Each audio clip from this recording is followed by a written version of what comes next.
Hello.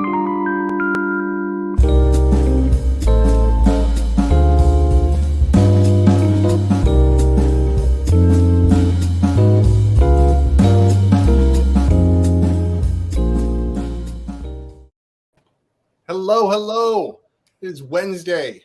We are DebateSensei. We got Matt Shapiro, Esquire. Hello. Tim Seavey of San Diego.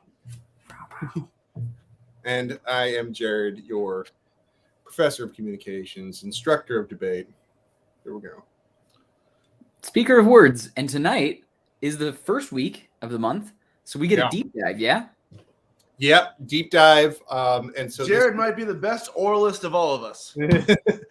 So I it's the beginning of the semester. Got students, been asking them about, what topics they are interested in. And I saw more topics about like animal rights related issues than anything else. And so I'm like, hey, let's do banned zoos. And I'm glad we did, because, it made me look into the debate a little bit deeper. And there's a whole lot of things to talk about. It's a very interesting debate. And there's examples of them online. You know what I mean? You could actually see full-on debates, full-blown debates. Full-blown. Yeah. So it's dope. You want to start on the affirmative then? Definitions. I like doing that, like talking about a little bit about definitions. What's the resolution proper? Just to say it one time. Just ban zoos. All right. So also two words. Maybe USFG should, like, just to keep it domestic, is like, I don't know. Zoos and ban zoos. No, that's what I thought about. Having a little bit of a sort of a discussion about how to interpret these type of resolutions. I think are also really good. You know what I mean? And where it's a little bit vague about who the agent is and exactly the scope of it and stuff like that, like what happens, right? And that's one of the things the students brought up is kind of like, dude, how do you know when you met it? All right. Like one thing, like especially on the also on the negative, I might be jumping the gun a little bit, but like definitions on the negative are also, I think, really important. Well, on the affirmative are pretty good, because I think I start off by making a very clear distinction in the definitions about what are zoos versus what are animal sanctuaries or rescue places. You know what I mean? It's like hunting reserves. Yeah. So like on the definitions level, I think I guess that is on the affirmative. That's way more strategic on the affirmative to kind of go, it's like, hold on a second. When we're talking about this, we're not talking about getting rid of every sort of enclosure that has an animal. Yeah, or if the app does say that, then just on the neg to clarify, like, are you saying every single place that houses animals? And they're like, yes. You're like, okay, all right, that's cool. But yeah, on the nuance in and just, I'm sure we're gonna get into this. I in the brief little bit of research I did, there's some sort of certification process, which most zoos are not. I forget the word. Accredited. There we go. But and once you get an accreditation, you now have the ability to get grants and things like that. Now, I'm not speaking. I wouldn't speak so, diametrically to say like all accredited zoos are good. Maybe not. Maybe all non-accredited zoos aren't also bad necessarily. But warming up to the definition debate and just seeing the sides and understanding how to kind of hold ground if you only want to protect one thing or you only want to defend one thing. Yeah, I think like also like the scope of where you're going for. It's like you don't necessarily have to do like a national thing or something like that. Like if you're thinking it's like, dude, I think this would be great if we just did it on a state level, a municipal level. Like what if just like, all right, yeah, you can get real picky with that. So constitutional amendment, or like a specific, like even running off like the Tiger King things, like you just take a select few one of them and say like, all right, they're shut down. Which I'm gonna go on a limb here and say that's an unaccredited it's a wildlife sanctuary. Right. An experience. Reserve. Right. Well, all right. So I can say just a anecdote of one at Speech Debate Nationals 2014 or something. We went to the St. Louis Zoo after Nationals because like we were in St. Louis and like you had already gone to the Arch.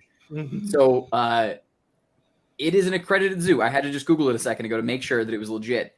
We went to the St. Louis Zoo. It was accredited, and it was real sad. Like Oh, it was snowing on zebras. I don't think zebras are supposed to be snowed on. Like they don't like it.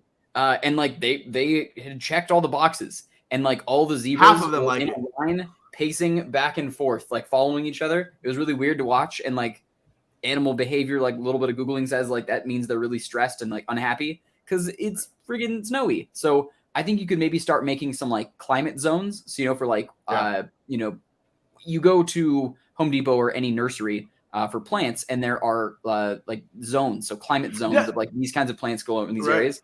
You could follow those zones and say zoos should only exist in the zone, you know, appropriate. The animals any zoo has are adapted to some extent the environment where the geographical area where that zoo exists. Right, and or like their enclosure can be changed to it, but like it would prevent things like zebras from getting snowed on, right? Or it goes the other way. Whereas a polar bear in like San Diego, and it's like that guy is probably hot all the time. He's not happy, probably. You know what I mean? Yeah, so. and so again, like the enclosures can be adjusted to it or something. Like you could maybe make a little bit of detail there. Like penguins tend to be indoors, like so it can be, you know, fully AC climate controlled. But I don't know, maybe they hate that like too. Counterplan stuff to me though. It's like rather than, like, you know, it's like if you're gonna go on the affirmative, I would really recommend just saying ban them. You know what I mean? Right. And there is no enclosure for a polar bear in San Diego. You can't make it. It doesn't exist. You know just what I mean? To wrap up the definitions. So ban is a very strong word. They have to be, you know, eliminating something, right? They can't. Are we going to euthanize every animal in the zoo? Well, hey, that's where we're gonna talk about the neg. I mean, better yet, we release them into the wild wherever they're currently kept. Right? Yeah. Just release like ignorant, you know, gazelles into the lion's mouth in Africa or something like that. But I was gonna say like hyenas into the mall. Like the mall would be a much better place if there were a lot of hyenas around. You know why we should ban zoos? Because these animals keep getting out. And then there's like a rhino running down the street and no one can do anything. Your weapons are useless against them. Well, like, yeah, I think on the affirmative, like the clearer your message is, the better. And if you start getting, you know, and so like when you're defining things, you're like, we're gonna say, like one distinction I recommend making is like for profit, right? Like the zoos are kind of by definition this like for profit venture, whereas like these other sort of like sanctuaries and stuff tend to be non-profit organizations, right? I would totally disagree. Huh? I mean, like what's his name? Tiger King. He's running an animal sanctuary. No, he's running a zoo. Yeah, I mean, like he doesn't. It's not like he makes animal disagreement. Huh? No, he has like little like lion cubs that he has. What's her name? Carol Baskin. She's got an animal sanctuary.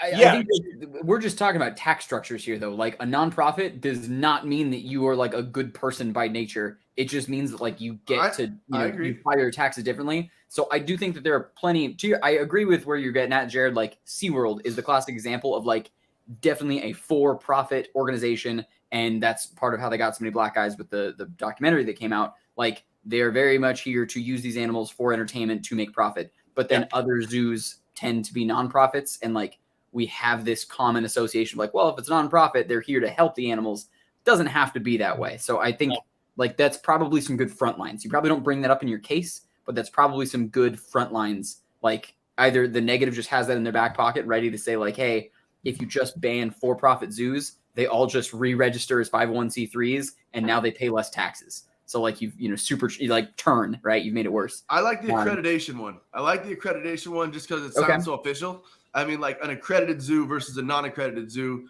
I have a feeling that although it's not for-profit, not-for-profit, that also could be a great dividing line if you could find some statistics showing that one of them has a more bad track record. I think globally on the AF, you know, you're going to be focused around animal abuse.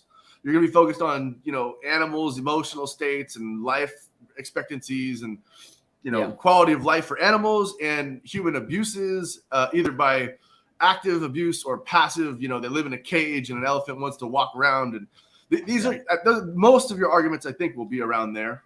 Well, I think you can frame things a little bit more specifically too. Like trafficking would be a really good advantage. You know what I mean? It's like animal trafficking is like an entire story in and of itself, because you could actually include how animal trafficking, plays part in sort of like spreading diseases and stuff like that. Right, that's a great one. Like, because these animals carry pathogens sometimes. It's like there's some really interesting stuff that you can associate with this one topic, and so those sort of like disease and pathogens things would be its own story, and then you could have its own sort of animal abuse thing by itself. You know what I mean? It's like, and so now if you feel like you're just repeating this animal abuse argument over and over again, I'd suggest trying to modify your advantages to talk about different distinct things to not get too repetitive in your affirmative. And if there's multiple, even like just that quick example, if you have like an active abuse at disadvantage or advantage to banning zoos, that would be different than a passive. Just the enclosures are not good. The travel, even if it's not trafficking, like even just the shipping of a orca whale is probably an insane thing that's not healthy and stressful for an animal, even if it's legal or whatever the case may be. So yeah, I think you could go after. I think there's a lot of counterplan ground. As seen in Free Willy, quite as many. Like you're gonna have to tailor your disadvantages, right? You have to tailor your disadvantages to what you're going up against. But I think there's a ton of counterplan ground of like whatever they do more extreme. So they ban, accredited zoos. You ban all of the, like you have to. I think you start getting into the territory, if we're talking parley, of like how to ensure that you are mutually exclusive, right? Because if you just ban all zoos, the affirmative side can be like perm. We're doing both. So think about what specifically you want to take away that the affirmative team can't also just, perm and also do. Because I think it's easy to just go bigger, but that is still permeable ground, right? I mean, in a very public... less.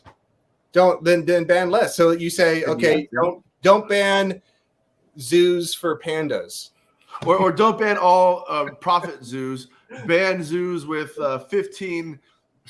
citations of abuse in the last 5 years, and that zoos that something like that. A panda breeding program is safe. All the other ones are banned. Right. Jared just wants to poke the bear, so to speak.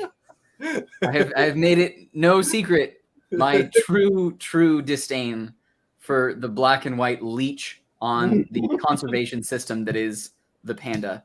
And Jared how badly, pandas. Sorry. How badly they want to be extinct. They have been working so hard to go extinct, and we just keep pumping millions of dollars into keeping those black and white jerks alive. And I wish we could release all of them into the wild, and if they survive, great. And if not, they accomplish their purpose, which was dying. This is known as this is known as the Fight Club argument, everybody. Yes. So, for all of you millennials that don't know what the hell he's talking about, right? Go watch Fight Club. So you take one thing away from this allow video, me to transition and safely deal with my inner rage around pandas. It's a transition to the argument around conservation. So it's there's a sexual thing. Don't worry about it. On the subject of one of the bigger topics on the negative side is that zoos promote conservation. That they increase, awareness, they increase animal research, all kinds of money and stuff flows into animal research, particularly wild animal research in the field and in captivity, tracking all kinds of cool stuff that has benefits for the animals, benefits for humans. So that's kind of a neat argument on the negative side. Part of why I hate pandas so much is that so much money goes into their breeding programs, their care programs. At any zoo that has pandas, the enclosure and the time and effort they put into pandas is 10x. There's a pissed off elephant everywhere. There's a panda zoo. Okay? Right, that's what Tim's trying to say. They need to fight. I need them to put a panda versus an elephant, and if the elephant wins, they get the panda enclosure because it should be a meritocracy. Because that's how nature works. That's what we all know. Not to mention, if they wanted to be a for-profit company, if zoos started doing beast-to-beast fighting in the middle of a ring, that would so be long very as bad. the panda's involved, I want to see it, but that's very bad. Time. All right, yeah, neg. There's big themes on the neg. Go ahead.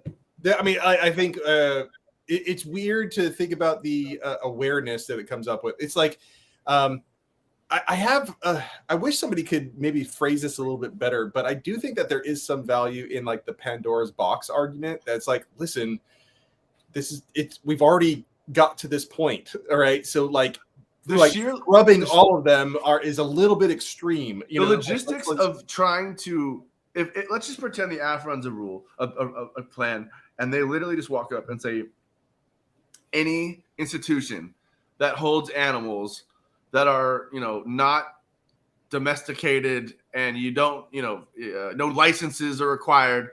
Any animal that requires a license and you have to be, certified to take care of them, can't exist. On the neg, I mean, there's all kinds of arguments in a philosophy sense why that's bad.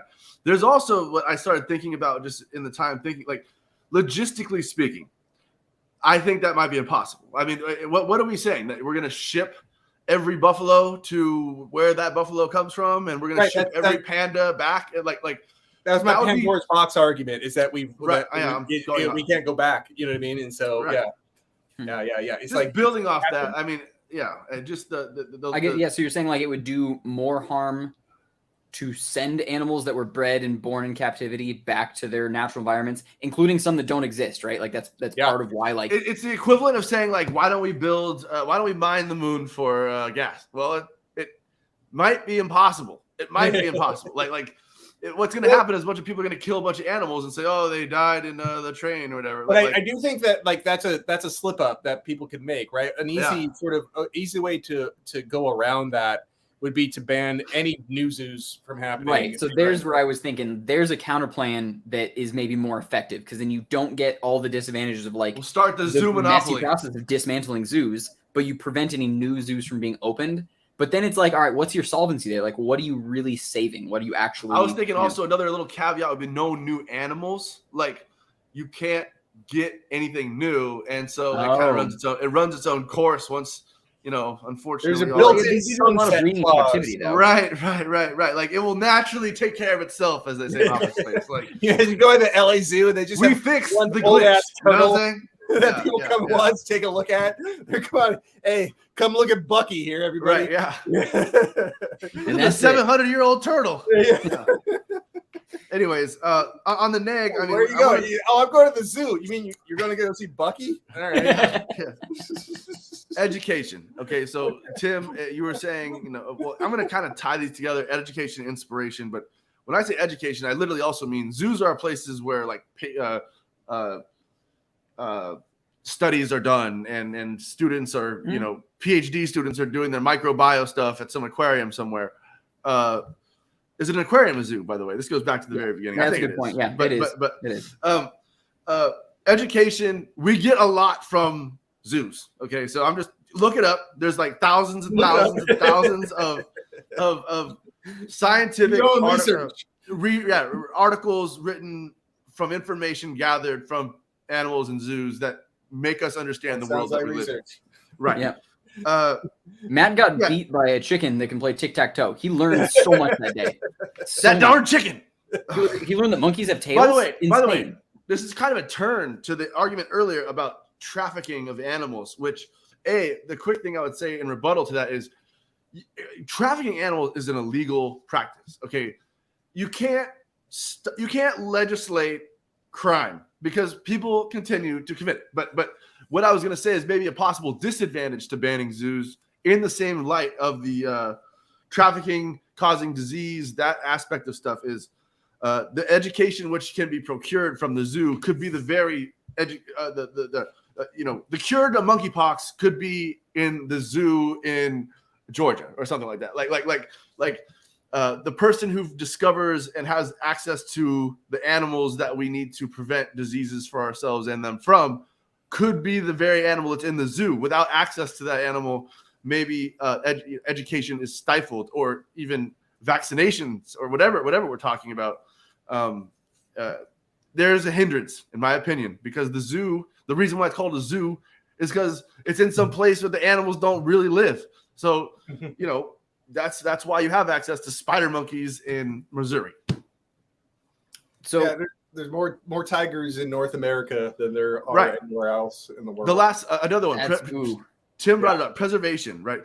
most animals that are severely endangered, the best one is the condor in our local city or our local state here. Yeah, so there was like give that example. That's a really good argument to be negative.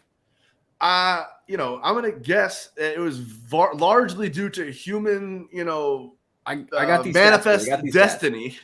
You know what I mean? So this was in the 70s, 80s. They were down to 7 condors total. Like only lived in captivity because it was like all their habitat destruction was the primary thing that was blamed for it. And so there were 7 California condos. And some people make this argument. LA Zoo and San Diego Zoo, they started a breeding program. It took 30 years, but by 2016, they had released a couple hundred condors back into the wild and had another 170 in captivity. So we kind of brought condors back from the brink of extinction. So the argument is zoos can help bring animals back from the brink of extinction. And condor, it's not really a farm animal. So a zoo is more zoos. I want to because again, the way that you define it from the very beginning is if it was from a sanctuary or a reserve, I could also see that being one of the reasons. And so I just would double check that particular fact. I don't even know. I don't have it in front of me. I'm just kind of going, I'm not going to just let that slide. You know what I mean? I'm kind of zoo is short for zoological park, right?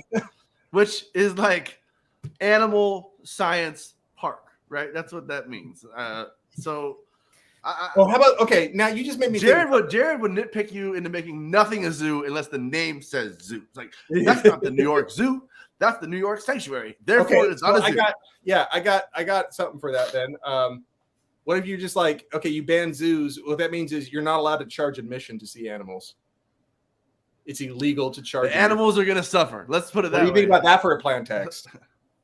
That's kind of interesting, right? So I would start picking. So if I'm just going all the way in on the condors example, to continue that through. So that was between the LA Zoo and the San Diego Zoo. Those two organizations work together for that breeding program. So not sanctuaries, not wildlife preserves, whatever. They were 2 zoos that did that together, and it was partly ticket sales and stuff helped fund that, right? Right. Because they're part of the American Zoological Society, the AZA, they're accredited zoos. They also can get grant funds and all that kind of stuff. Right. So if you are a zoo and you charge ticket prices, that supplements any grant monies you get and whatever. And I imagine ticket prices are pretty significant. One of the stats that I read was super shocking to me that of all the zoos in North America, they have 181 million people per year visit all the combined zoos. That is more than all of the people that visit the MLB, NHL, and NFL combined in a year. So more people visit zoos than professional sports in a year. That was amazing to me. Partly because like zoo tickets are like $20, $30. NFL it's tickets also like government $200. subsidies of sending school children to the zoos. Right, it totally is. It's deep state. It really it's a zoological is. Like industrial complex. It's big animal. Yes, big zoo. Big zoo. Big zoologies. So I'm still gonna stay on the side of like it is ticket prices and those 181 million people that help subsidize the savior of animals from the brink of extinction. Now, did we cause that extinction in the first place? Yes. I would probably add the extra beef on there of like you read the condor exhibit. I think it's an important argument to bring up because I think a lot of people will start saying and round, I wouldn't be surprised if someone said something like, well, they were going extinct. That's just how it went for them. And we kind of what it kind of is saying is we human beings had no effect on their extinction. Yeah, we call that, it just came about. We call that the Tim Seavey argument for pandas. No, that's a little bit different. Pandas, it's their fault. They're so darn delicious. All right, that's why they're going. So, like the exhibit, if you go to the condor exhibit at the San Diego Wild, the safari park, right? Yeah, it has this whole in-depth thing. So they what about a petting zoo? What's that? Yo, it's only good to get to grill it afterwards. But the safari park has condors there, and they have this whole. Is the safari park a zoo? Why the California clearly habitats whatever. So like it tries to teach you, as Matt says, it's the learnings, right? So it tries to give you the information on it, but then on the other side, the pro side is like, yeah, there's no real correlative between children learning about something in a zoo and being conservationists. Like you can't. I would totally disagree with you. I mean, I can't give you quantitative facts. what I said was there's no facts on it. So like you can't disagree with me. Like I don't agree. Also no facts. But well, no, but I mean, because that's true. I was reading like comments and stuff. People I like, would hope so, right? I care about animals, but it's not because I went to a zoo. And I'm like, okay, well, maybe that's you. And maybe there is some kid out there who would have never heard of some foundation that they read on a plaque in front of the bald eagle display with Johnny the broken-legged bald eagle who's just sitting. The bald eagles always look so pissed off at zoos, by the way. I don't know. They're always the saddest. They're like, oh, the bald eagle. And it's like this. It's Santa Ana. I'm not putting you on blast, Santa Ana Zoo.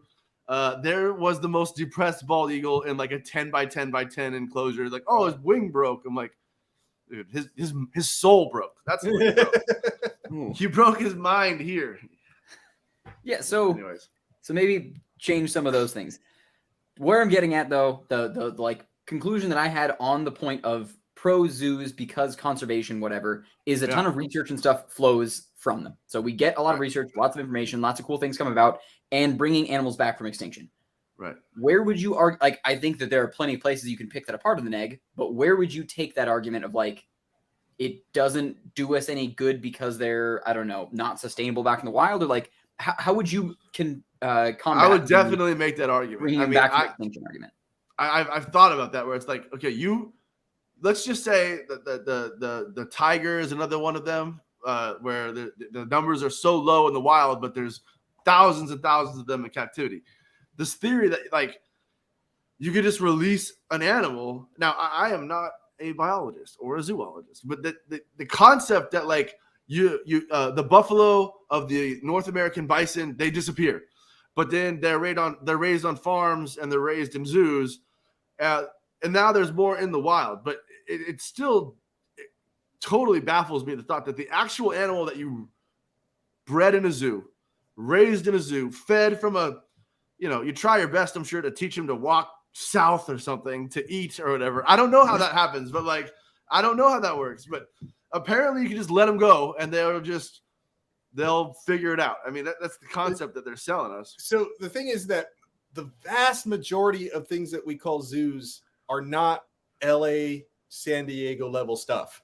It's like, get Joe some the gas tiger, Joe and Exotic. come see my bear on a unicycle. Like, that's what we're talking about. That's what most of this stuff is. All right. And it's people that are buying tigers like Tiger King, from shady people, and traffic. That's just getting accredited. That's why I would not define it as being accredited. Like if I was going to ban something, I would ban everything that's not an accredited zoo. Right. An unaccredited zoo. All those things and so those are the things. And then when you have like the story about the condors between two of the most established and well-funded zoos in, California, if not the world, right? It's like that becomes a story that covers up what most of the animal abuse looks like. Yeah. I think to your point, I had this for the neg, but I think what you're saying, Jared, is it's smart to do it for the AF too.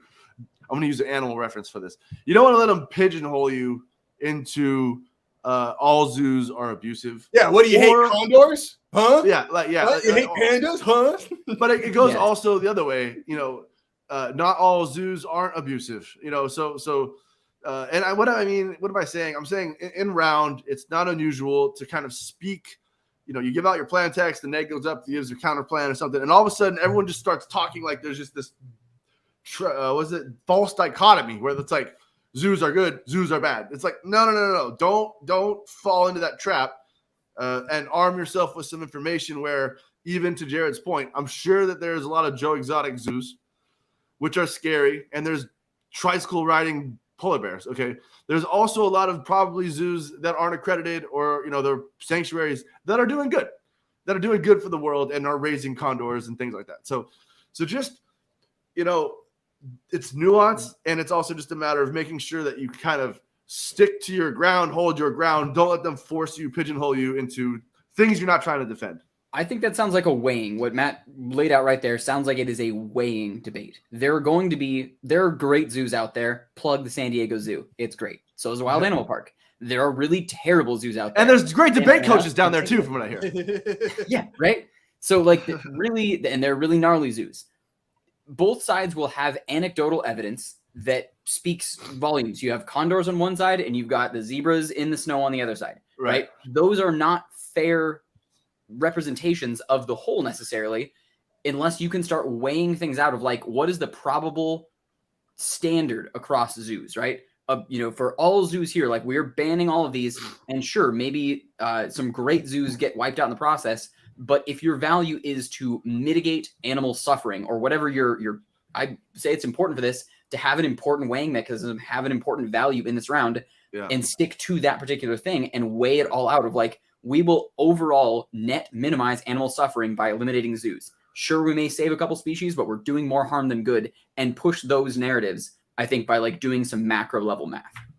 Yeah, I mean, that's why, like, on the affirmative before I was talking about, go ahead and be bold. I think that's fine. You know what I mean? It's like, don't, like, somebody brings up the condor example. It's kind of like, that's a good freaking example. Yeah. But don't let that like take away the boldness of your first, like affirmative. It's kind of like, that's a good point. I'm still winning because of this. You know what I mean? Yeah, and so that way.